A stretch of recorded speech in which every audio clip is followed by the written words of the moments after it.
ನಮಸ್ಕಾರ ಎಲ್ರಿಗೂ. Welcome to my channel. ಹುಟ್ಟುತ್ತದಾರಿ ಸಂಚಿಕೆಯಲ್ಲಿ ಏನಾಗ್ತಿದೆ ಅಂತ ನೋಡ್ಕೊಂಡು ಬರೋಣ. ಸ್ಟಾರ್ಟಿಂಗ್‌ನಲ್ಲಿ ಮಲ್ಲಿ ಇಲ್ಲಿ ಬಂದ್ಬಿಟ್ಟು ಭೂಮಿಕಾ ಮಗನ ಎದುರಿಸ್ತಾ ಇರ್ತಾರೆ. "ಅಪ್ಪು ಎದ್ದೇಳು ಪ್ಲೀಸ್ ಅಪ್ಪು ಎದ್ದೇಳು ಟೈಮ್ ಆಯ್ತು. ಇನ್ನೂ ನೀನು ಬ್ರಷ್ ಮಾಡಿಲ್ಲ. ಈಗಾಗಲೇ ಲೇಟ್ ಆಗಿದೆ. ಎದ್ದೇಳು ಅಪ್ಪು" ಅಂತ ಕರೀತಾ ಇರ್ತಾರೆ. ಆಗ ಆಕಾಶ್ "ಅಯ್ಯೋ ಚಿಕ್ಕಿ, ಒಂದು ನಿಮಿಷ ಚಿಕ್ಕಿ ಪ್ಲೀಸ್ ಚಿಕ್ಕಿ" ಅಂತ ಹೇಳ್ತಿರ್ತಾರೆ. ಆಗ ಮಲ್ಲಿ "ನನಗೆ ಗೊತ್ತು ಕಣೋ, ಇಲ್ಲಿ ಅಕ್ಕ ಬಂದ್ಬಿಟ್ರೆ ಸರಿಯಾಗಿ ನಂಗೆ ಗೊತ್ತೇ ಬೀಳುತ್ತೆ. ಬೇಗ ಎದ್ದೇಳು. ವಿಷಯ ನಂಗೆ ಗೊತ್ತಲ್ವಾ? ನನಗೇನು ಗೊತ್ತಿಲ್ಲ ಅಕ್ಕ. ಬಂದ್ಬಿಟ್ರೆ ನನ್ನದು ಗೊತ್ತಿಲ್ಲ. ಅಯ್ಯೋ ಚಿಕ್ಕಿ, ಮೊದಲು ಚಿಕ್ಕಿ ಅಲ್ವಾ? ಪ್ಲೀಸ್ ಒಂದು ನಿಮಿಷ ಮಲಗ್ತೀನಿ, ಆಮೇಲೆ ಹೇಳ್ತೀನಿ ಚಿಕ್ಕಿ ಪ್ಲೀಸ್" ಅಂತ ಹೇಳ್ತಾ ಇರ್ತಾನೆ. ಅಯ್ಯೋ, ಇದು ಒಳ್ಳೆ ಕತೆ ಆಯ್ತಲ್ಲ, ಇನ್ನೂ ಬ್ರಷ್ ಮಾಡಿಲ್ಲ, ಟೈಮ್ ಆಯಿತು. ಅಕ್ಕ ಬೇರೆ ಬರ್ತಾ ಇದ್ದಾರೆ, ನಾನೇನು ಮಾಡಲಿ? ಪ್ಲೀಸ್ ಎದ್ದೇಳು ಅಂತ ಕೂಗ್ತಾ ಇರ್ತಾರೆ. ಆಗ ಈ ಕಡೆ ಆಕಾಶ್ ಮಾತ್ರ ಎದ್ದೇಳ್ತಾನೇ ಇರಲ್ಲ. ಈ ಕಡೆ ಭೂಮಿಕಾ ಕೂಡ ಗೌತಮ್ ಅವ್ರನ್ನ ನೆನ್ಪು ಮಾಡ್ಕೊಳ್ತಾ ಇರ್ತಾರೆ. ಎಷ್ಟು ಚೆನ್ನಾಗಿರ್ತಿತ್ತು ಗೌತಮ್ ಅವರಿದ್ದಿದ್ರೆ. ನನ್ನ ಮಗನ್ನ ಅವರೇ ಸ್ಕೂಲಿಗೆ ಕರ್ಕೊಂಡು ಹೋಗ್ತಾ ಇದ್ರು. ಎಲ್ಲ ಮಿಸ್ ಮಾಡ್ಕೊಳ್ತಾ ಇದ್ದೀನಿ. ಏನಾಗ್ತಾ ಇದೆಯೋ ಏನೋ, ಗೌತಮ್ ಹೇಗಿದ್ದಾರೋ ಏನೋ, ಏನು ಮಾಡ್ತಾ ಇದ್ದಾರೋ ಏನೋ ಅಂತ ಯೋಚನೆ ಮಾಡ್ತಾ ಇರ್ತಾರೆ. ಇಲ್ಲಿ ಭೂಮಿಕಾ ಕೂಡ ಕಾಫಿ ಮಾಡ್ಕೊಂಡು ಬರ್ತಾ ಇರ್ತಾರೆ. "ಏ ಎದ್ದೇಳು" ಅಂತ ಜೋರಾಗಿ ಕೂಗ್ತಾ ಇರ್ತಾರೆ. ನೋಡಲಿ ಅಮ್ಮ ಬರ್ತಾ ಇದ್ದಾರೆ, ಎದ್ದೇಳು ಎದ್ದೇಳು ಅಂತ ಹೇಳ್ತಾಳೆ ಮಲ್ಲಿ. ಆಗ ಆಕಾಶ ಎದ್ದು ಕೂತ್ಕೊಂಡು ಕೈನ ನೋಡ್ತಾ ಮಂತ್ರವನ್ನ ಹೇಳ್ತಾ ಇರ್ತಾನೆ. ಇದನ್ನ ನಾಟಕ ಮಾಡ್ತಾ ಇರ್ತಾನೆ. ಅದನ್ನು ನೋಡಿದ ಭೂಮಿಕಾಗೆ ತುಂಬಾನೇ ಖುಷಿ ಆಗುತ್ತೆ. ಎಷ್ಟು ಚೆನ್ನಾಗಿ ಮಂತ್ರ ಹೇಳ್ತಿದ್ದಾನೆ ಅಂತ ಖುಷಿ ಆಗ್ತಾನೆ ಇರುತ್ತೆ. ಇದನ್ನೆಲ್ಲ ಗೌತಮ್ ಅವ್ರು ನೋಡಿದ್ರೆ ಎಷ್ಟು ಖುಷಿ ಪಡ್ತಾ ಇದ್ರು ಅಂತ ಹೇಳ್ತಾರೆ. ಇಲ್ಲಿ ಮಲ್ಲಿಗೆ ತುಂಬಾನೇ ಶಾಕ್ ಆಗುತ್ತೆ. ಅಯ್ಯೋ, ಇವ್ನು ಮಂತ್ರ ಹೇಳ್ತಿದ್ರಲ್ಲ, ಸಖತ್ ಡ್ರಾಮಾ ಆಡ್ತಿದ್ದಾನೆ. ಯಪ್ಪ ದೇವ್ರೆ, ಈ ಥರ ಎಷ್ಟೊಂದು ಡ್ರಾಮಾ ಆಡ್ತಿದ್ದಾನೆ ಭೂಮಿಕಾ ಅಕ್ಕಂಗೆ. ಇವ್ರನ್ನ ನೋಡಿ ತುಂಬ ಖುಷಿ ಆಗ್ತಿದೆ ಅಂತ ಅಂದ್ಕೊಳ್ತಾ ಇರ್ತಾರೆ. ಹಾಗೆ ಆಕಾಶ್ ಮತ್ತೆ ಆ ಮಲ್ಲಿಗೆ ಕಣ್ಣಲ್ಲೇ ಸನ್ನೆ ಮಾಡಿ ನಗ್ತಾ ಇರ್ತಾನೆ. ಆಗ ನನ್ನ ಮುದ್ದು ಮಗ ನೋಡು ಎಷ್ಟು ಚೆನ್ನಾಗಿ ಮಂತ್ರವನ್ನ ಹೇಳ್ತಿದ್ದಾನೆ, ಮಲ್ಲಿ ನೀನು ನೋಡಿ ಕಲಿ ಅಂತ ಬುದ್ಧಿ ಭೂಮಿಕಾ ಹೇಳ್ತಾಳೆ. ಮಲ್ಲಿಗೆ ತುಂಬಾನೇ ಶಾಕ್ ಆಗುತ್ತೆ. ಅಬ್ಬಬ್ಬ, ಏನಪ್ಪ ಭಲೇ ಇವನು, ಏನು ನಾಟಕ ಮಾಡ್ತಾನೆ, ಇಷ್ಟೊಂದು ನಾಟಕ ಮಾಡ್ತಾನ? ಈ ವಯಸ್ಸಿಗೆ ಇಷ್ಟು ನಾಟಕ ಮಾಡಿದ್ರೆ ಇನ್ನು ಮುಂದೆ ದೊಡ್ಡವನಾದ್ಮೇಲೆ ಇನ್ಯಾವ ರೀತಿ ನಾಟಕ ಮಾಡ್ತಾನೋ ಏನೋ ಅಂತ ಮಲ್ಲಿ ಒಂದ್ಸಲ ಅಂದ್ಕೊಂಡು ಇವನನ್ನ ಬೆಳೆಸಲೇಬೇಕು ಅಂತ ಒಳಗಡೆಯಿಂದ ನಾಗ್ತಾ ಇರ್ತಾರೆ. ಆಗ ಕಣ್ಣಲ್ಲೇ ಮಲ್ಲಿನ ನೋಡ್ಕೊಂಡು ಆಕಾಶ್ ಸಖತ್ ನಗ್ತಾ ಇರ್ತಾನೆ. ಈ ಕಡೆ ಭೂಮಿಕಾ ಅವರು "ನನ್ನ ಮಗನ್ ನೋಡಿ ಕಲ್ಕೊ ಮಲ್ಲಿ ನೀನು" ಅಂತ. "ಅಬ್ಬಪ್ಪ ಅಕ್ಕೋರೆ, ಎಷ್ಟು ತನಕ ಅವನು ಏನು ಮಾಡ್ತಾ ಇದ್ದ ಅಂತ ನನಗೆ ಗೊತ್ತು" ಅಂತ ಹೇಳ್ತಾರೆ. ಭೂಮಿಕಾ ಅವ್ರು "ನನಗೆ ಗೊತ್ತು, ನೀನು ಸುಮ್ಮನೆ ಇರು" ಅಂತ ಹೇಳ್ತಾರೆ. ಆಗ ಮಲ್ಲಿ "ಅಲ್ಲ ಅಕ್ಕೋರೆ, ನಿಮ್ಮ ಮಗ ಎಲ್ಲದರಲ್ಲೂ ಗೌತಮಣ್ಣನ ಥರಾನೇ ಹೋಲ್ತಾ ಇದ್ದಾರೆ."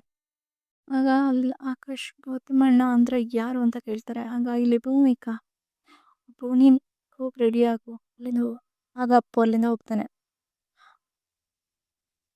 ಗೌತಮ್ ವಿಷಯ ಆಗಿರ್ಬೋದು ಯಾವುದು ಕೂಡ ಗೊತ್ತಾಗ್ಬಾರ್ದು, ಅರ್ಥ ಆಯ್ತಾ ಅಂತ ಹೇಳ್ತಾರೆ. ಆಗ ಮಲ್ಲಿ "ಸರಿ ಅಕ್ಕವ್ರೆ" ಅಂತ ಹೇಳ್ತಾರೆ. ಆದರೂ ಅಕ್ಕವ್ರೆ, ಈಗ ನಿಮಗೆ ಹೆಣ್ಮಗು ಇದ್ದಿದ್ರೆ ಎಲ್ಲ ನನ್ನ ಥರನೇ ಇರ್ತಿತ್ತು. ಆದರೆ ಆ ಮಗು ಎಲ್ಲೈತೋ ಏನೋ ಗೊತ್ತಾಗ್ತಾನೆ ಇಲ್ಲ.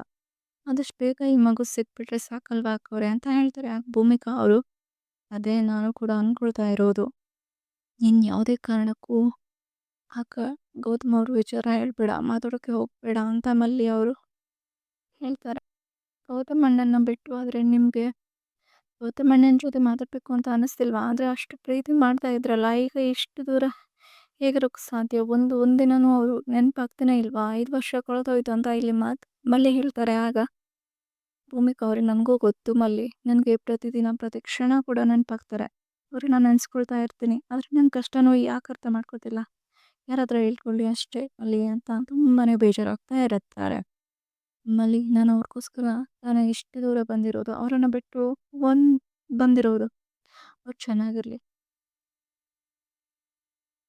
ಆ ದೇವರು ಏನು ಮಾಡ್ತಾನೋ ಮಾಡಲಿ" ಅಂತ ಹೇಳ್ತಾರೆ.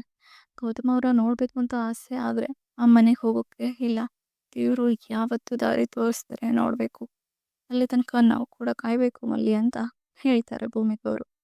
ಭೂಮಿಕಾ ಅಲ್ಲಿಂದ ಹೋಗ್ತಾರೆ. ಮಲ್ಲಿಗೆ ತುಂಬಾ ಬೇಜಾರಾಗುತ್ತೆ. ದೇವ್ರೆ, ಮತ್ತೆ ಅಣ್ಣವರು ಆದಷ್ಟು ಬೇಗ ಒಂದು ಮಾಡು ದೇವ್ರೆ ಅಂತ ಇಲ್ಲಿ ಮಲ್ಲಿ ಬೇಡ್ಕೊಳ್ತಾ ಇರ್ತಾರೆ. ಅಣ್ಣವರು ಯಾವ ರೀತಿ ಇದ್ದಾರೆ ಅಂತ ಗೊತ್ತಿಲ್ಲ, ಅಲ್ಲಿ ಏನು ನಡೀತಾ ಇದೆ ಅಂತಲೂ ಗೊತ್ತಾಗ್ತಿಲ್ಲ. ಆದಷ್ಟು ಬೇಗ ನಾನು ಅಲ್ಲಿ ಏನು ನಡೀತಾ ಇದೆ ಅಂತ ಗೌತಮಣ್ಣ ಹೇಗಿದ್ದಾರೆ? ಚೆನ್ನಾಗಿದ್ದಾರಾ? ನಿಜವಾಗ್ಲೂ ಚೆನ್ನಾಗಿರೋಕ್ಕೆ ಸಾಧ್ಯ ಇಲ್ಲ. ಯಾಕಂದ್ರೆ ಭೂಮಿಕಾ ಅವರನ್ನ ಬಿಟ್ಟು ಚೆನ್ನಾಗಿರ್ತಾರೆ ಅನ್ನೋದು ಡೌಟು. ಅಲ್ಲಿ ಗೌತಮಣ್ಣ ಚೆನ್ನಾಗಿರ್ತಾರೆ. ಖಂಡಿತವಾಗ್ಲೂ ಅವ್ರು ಚೆನ್ನಾಗಿಲ್ಲ ನನಗೊತ್ತು. ಇದನ್ನ ಆದಷ್ಟು ಬೇಗ ನಾನು ತಿಳ್ಕೊತೀನಿ ಅಂತ ಹೇಳ್ತಾರೆ. ಮತ್ತೆ ಈ ಕಡೆ ಗೌತಮ್ ಅವರು ಕುಶಾಲನಗರಕ್ಕೆ ಬರ್ತಿರ್ತಾರೆ. ವಾವ್! ಎಷ್ಟು ಚೆನ್ನಾಗಿದೆ ಅಲ್ವಾ ಈ ಊರು ಅಂತ ಮನಸ್ಸಲ್ಲಿ ಅಂದ್ಕೊಳ್ತಾರೆ. ಅವರೆಲ್ಲ ನನ್ನ ಭೂಮಿಕಾ ಅವ್ರು ಸಿಕ್ಕಿದ್ರೆ ಅಷ್ಟೇ ಸಾಕು ದೇವ್ರೆ ಅಂತ ಇಲ್ಲಿ ಮನಸ್ಸಲ್ಲಿ ಅಂದ್ಕೊಳ್ತಾ ಇರ್ತಾರೆ.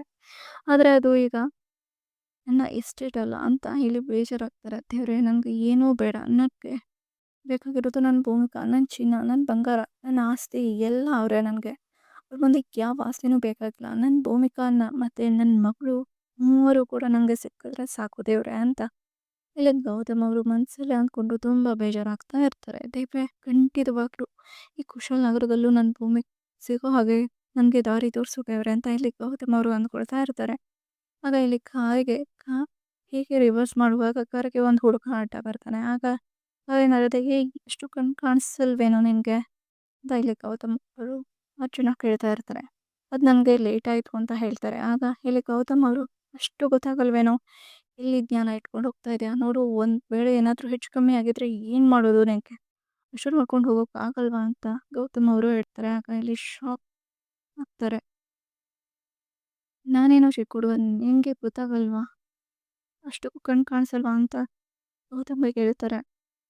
ಇಲ್ಲಿ ಗೌತಮ್ಗೆ ಕೇಳಿದ್ಮೇಲೆ ಇವನು ನೋಡೋಕೆ ಎಷ್ಟು ಮುದ್ದಾಗಿದ್ದಾನೆ, ಎಷ್ಟು ಚೆನ್ನಾಗಿ ಮಾತಾಡ್ತಾನೆ ಮನಸ್ಸಲ್ಲೇ ಅಂದ್ಕೊಳ್ತಾರೆ. ಅಲ್ಲ ಕಣೋ, ತಪ್ಪು ನಿಂದು ನೋಡು, ನಾವು ಕಾರ್ ಗಾಡಿ ಓಡಿಸ್ತಿರುವಾಗ ಅಡ್ಡ ಬಂದಿದ್ದು ನಿಂತಾನೆ, ಒಬ್ಬನೇ ಹೋಗ್ತಿದೀಯಲ್ಲ, ನಿನ್ನ ಜೊತೆ ಯಾರು ಬಂದಿಲ್ವಾ ಅಂತ ಹೇಳಿದಾಗ, ಆಗ ಆಕಾಶ್ ತಪ್ಪು ನಿಮ್ಮದೇ ಅಂಕಲ್ ಅಂತ ಹೇಳ್ಬಿಟ್ಟು ಸೀದಾ ಓಡೋಗಿ ಕಾರ್ ಒಳಗಡೆ ಕೂತ್ಕೋತಾನೆ. ಅದನ್ನು ನೋಡಿದ ಗೌತಮ್ಗೆ ಶಾಕ್ ಆಗುತ್ತೆ.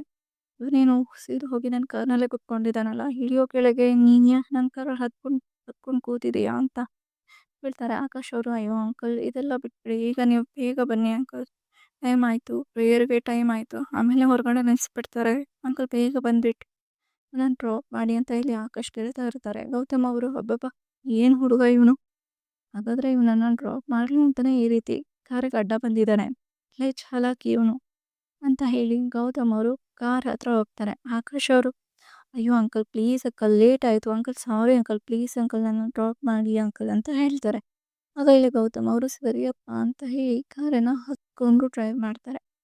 ಆಗ ಇದೇನು ಅಂಕಲ್ ಸ್ವಲ್ಪ ಸ್ಪೀಡಾಗಿ ಹೋಗಿ, ಲೇಟ್ ಆಗ್ತಾ ಇದೆ, ಹೊರಗಡೆ ನಿಲ್ಲಿಸ್ಬಿಡ್ತಾರೆ ಅಂಕಲ್, ನಾನು ನೋಡ್ಕೊಂಡು ಹೋಗ್ತೀನಿ ಅಂತ ನಿಲ್ತಾರೆ. ಅದಾದಮೇಲೆ ಆಗ ಗೌತಮ್, ಅಬ್ಬಾ ಏನು ಚಾಲಾಕಿ ಇದ್ದಾನೆ ಇವನು, ಇಷ್ಟೊಂದು ಮಾತಾಡ್ತಾ ಇದ್ದಾನಲ್ಲ, ಅಲ್ಲ ಕಣೋ ಅಷ್ಟು ಚೆನ್ನಾಗಿ ಮಾತಾಡ್ತಾ ಇದೆಯಲ್ಲ, ನಿನ್ನ ಮೊತ್ತದ ಹೆಸರೇನು ಅಂತ ಕೇಳಿದಾಗ ಆಕಾಶ್ ಅವರು, ಪ್ರೀತಿನ ಅಮ್ಮ ನನಗೆ ಅಂತ ಕರೀತಾರೆ ಅಂತ ಇಲ್ಲಿ ಆಕಾಶ್ ಹೇಳ್ತಾರೆ. ಆಗ ಇಲ್ಲಿ ಗೌತಮ್ ಅವರು, ಚೆನ್ನಾಗಿದೆಯಾ ಕಣೋ ಅಂತ ಹೇಳ್ತಾರೆ. ಆಗ ಗೌತಮ್ಗೆ ನನ್ನ ಮಗ ಇದ್ದಿದ್ರು ಇಷ್ಟೊತ್ತು ಎಷ್ಟು ದೊಡ್ಡವನಾಗಿರ್ತ ಅಂತ ಗೌತಮ್ ಮನಸ್ಸಲ್ಲೇ ಅಂದ್ಕೊಳ್ತಾರೆ. ಆದರೆ ಪಕ್ಕದಲ್ಲಿ ಇರೋದು ತನ್ನ ಮಗ ಅಂತಲೂ ಗೌತಮ್ಗೆ ಗೊತ್ತಾಗ್ತಾ ಇರಲ್ಲ. ಆಗ ಆಕಾಶ್, ಅಯ್ಯೋ ಅಂಕಲ್ ಇಲ್ಲೇ ಡ್ರಾಪ್ ಮಾಡಿ, ನನ್ನ ಸ್ಕೂಲ್ ಇದೆ ಅಂತ ಹೇಳ್ತಾನೆ. ಆಗ ಆಕಾಶ್ ಅವರು, ಥ್ಯಾಂಕ್ಸ್ ಅಂಕಲ್ ಅಂತ ಹೇಳಿ ಅಲ್ಲಿಂದ ಹೇಳ್ತಾ ಹೋಗ್ತಾರೆ. ಗೌತಮ್ಗೆ ತುಂಬಾ ಖುಷಿ ಆಗ್ತಾ ಇರುತ್ತೆ. ಭೂಮಿಕಾ ಅವರು ಈ ಥರ ಏನೋ ಇದೇ ಊರಲ್ಲಿ ನನ್ನ ಭೂಮಿಕಾ ಸಿಕ್ಕಿದ್ರೆ ಸಾಕು ಅಂತ ಅಂದ್ಕೊಳ್ತಾ ಇರ್ತಾರೆ. ನಾನು ಚಿಕ್ಕ ವಯಸ್ಸಿನಲ್ಲಿ ಇದೇ ಥರ ಇದ್ದೆ ಅಂತ ಅಂದ್ಕೊಳ್ತಾ ಇರ್ತಾರೆ. ಆಗ ಈ ಕಡೆ ಗೌತಮ್ ನೋಡಿ ಬಿಡ್ತಾರೆ. ಗೌತಮನ್ ನೋಡಿ ಮಲ್ಲಿಗೆ ಶಾಕ್ ಆಗತ್ತೆ. ಇದೇನಿದು ಗೌತಮಣ್ಣ ಕುಶಾಲನಗರದಲ್ಲಿ ಏನು ಮಾಡ್ತಿದ್ದಾರೆ, ಅಷ್ಟಕ್ಕೂ ಡ್ರೈವರ್ ಡ್ರೆಸ್ ಯಾಕೆ ಹಾಕ್ಕೊಂಡಿದ್ದಾರೆ, ಇವರೇ ಏನಕ್ಕೆ ಬಂದಿದ್ದಾರೆ, ನಂಗಂತೂ ನಂಬೋಕೆ ಆಗ್ತಿಲ್ಲ ಅಂತ ತಮ್ಮಲ್ಲಿ ಅಂದ್ಕೊಳ್ತಾಳೆ. ಖಂಡಿತವಾಗ್ಲೂ ಮುಂದಿನ ಸಂಚಿಕೆಯಲ್ಲಿ ಏನಾಗುತ್ತೆ ಅಂತ ತಿಳ್ಕೊಬೇಕು ಅಂದರೆ ನೀವು ನನ್ನ ಚಾನಲ್ನ ಸಬ್ಸ್ಕ್ರೈಬ್ ಆಗಿ. ನಮಸ್ಕಾರ, ಮತ್ತೆ ಸಿಗೋಣ ಇನ್ನೊಂದು ವಿಡಿಯೋದಲ್ಲಿ. ಬಾಯ್, ಟೇಕ್ ಕೇರ್.